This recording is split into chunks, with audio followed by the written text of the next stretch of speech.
Man, I've been pacing back and forth in these hallways, wondering the best way to make this video, because I've actually not been this nervous for many, many years of running Mini Wargaming. So what's happening is tomorrow, less than 24 hours from now, we are launching our Kickstarter for the Drakenfell terrain set that we have. I'm not even gonna have like fancy edits in this video. That's the ruins and the like Aztecian kind of ruin jungle stuff, kind of an alien vibe to it as well. Anyways, I'm sorry, this is gonna be kind of rambly because I'm really nervous, and I'm not just like fake nervous, being like, oh guys, I'm really nervous. Like I really am feeling nervous because as long as I can remember, once I got into miniature wargaming, terrain has always been my favorite part. To me, it's like the thing that evokes the most emotion. Like when we got into Lord of the Rings and Dave and I started playing, we started with just simple like candles and books and stuff as our terrain, as we acted out the elves trying to fend off a horde of goblins charging up the cliffs and ladders and everything like that.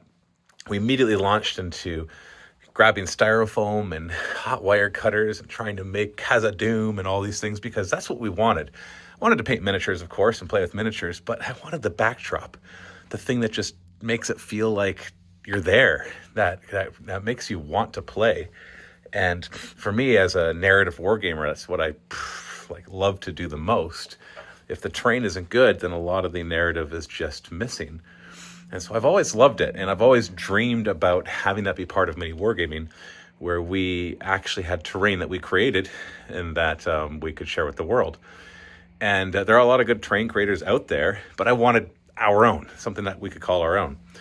And so this is our first one, Drakenfell. I think it's a beautiful set. We partnered with MiniWarGaming, the same guys who made all the miniatures for Ravish Star, so they know what they're doing. They're good at this.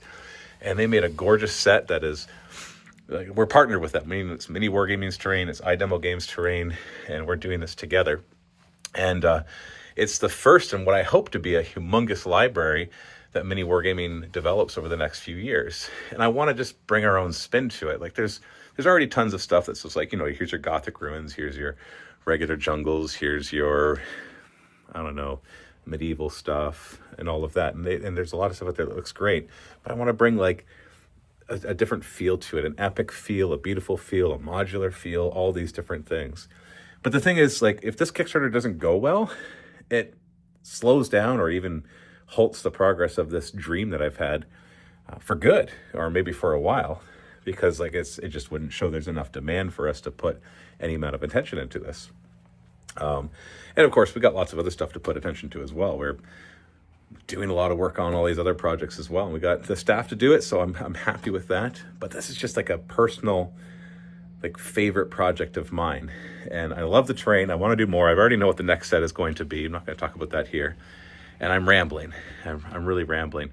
If you want the TLDR version, I'll actually just copy and paste a message that I sent an email out to everybody in our newsletter and post on our website today as well. So you can just go down there and pause the video and just read that, which will probably be faster than trying to get through this rambling mess. But anyway, if you're not familiar with it, with Kickstarters, the first 24 hours is the most important. It's where you'll gain the momentum or you won't.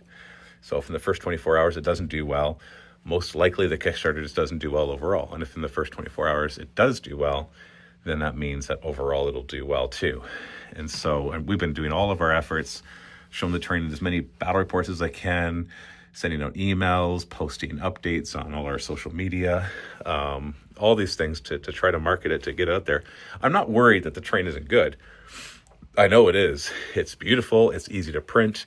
If you don't have a printer, we'll print it for you, because obviously we have a print farm. It's not hard to paint, and I've had enough people look at it and love it to not worry about that aspect of it.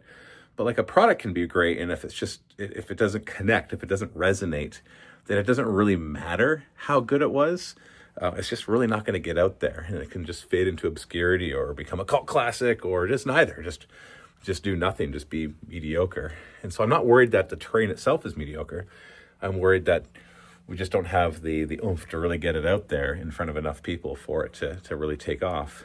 And then I just want to do this so much more with future sets as well. So I've been asking people for a favor, and really only do this if this is your intent anyways, I'm wanting people to help me for that first 24 hours. So if this is something that you're thinking about getting anyways, then my favor is that you do it in the first 24 hours. But on top of that, email me, Matthew at MiniWarGaming.com. That's Matthew with 2 T's at MiniWarGaming.com with a title of something like All Back in the First 24 Hours.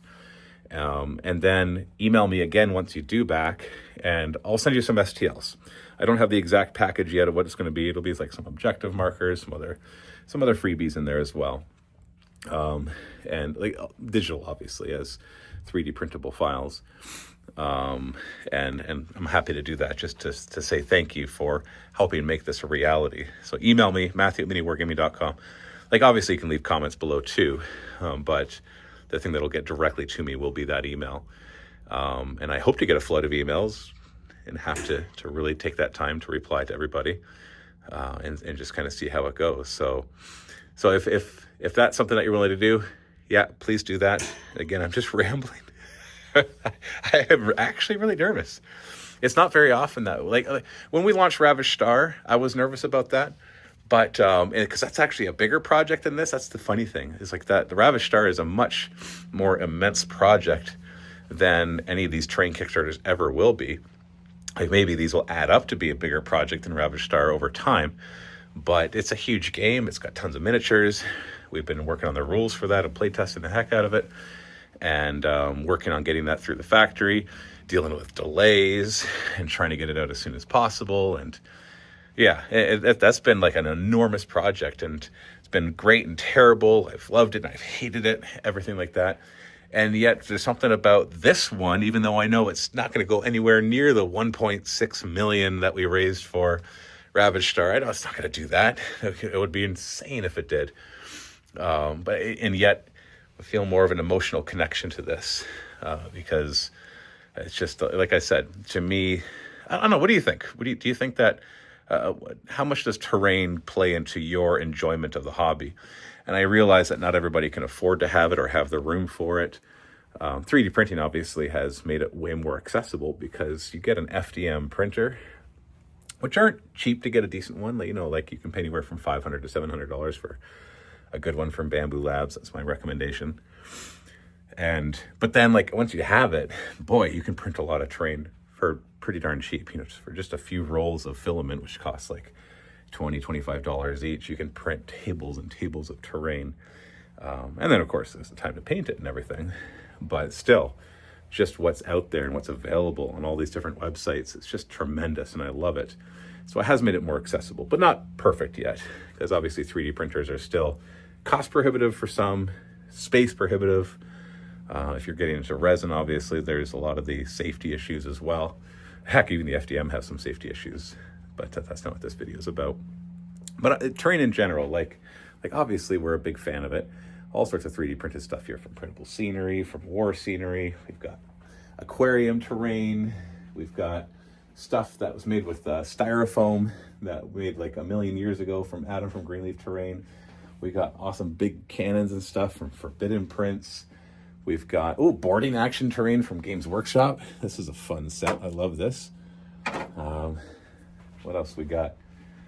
That's more printable scenery stuff. Printable scenery is awesome, by the way, for 3D printable terrain. I know it seems strange to talk about competitors, but I don't know. It's just so much stuff out there. It's really good.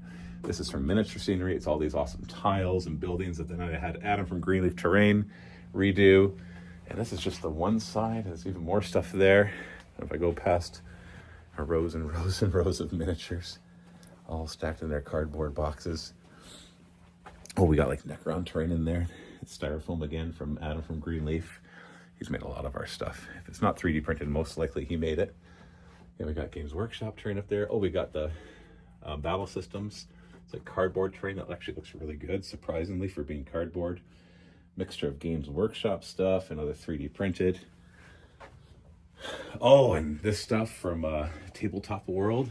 We've had this for years. It's stupidly fantastic. It's not 3D printed, but gorgeous details. Age of Sigmar stuff. More 3D printed, like Lord of the Rings stuff down there. Gonna forget some of the company names too. There's my finger on top of the camera. That's really professional, right? Yeah, I got yurts here from, I believe that's from Gale Force 9.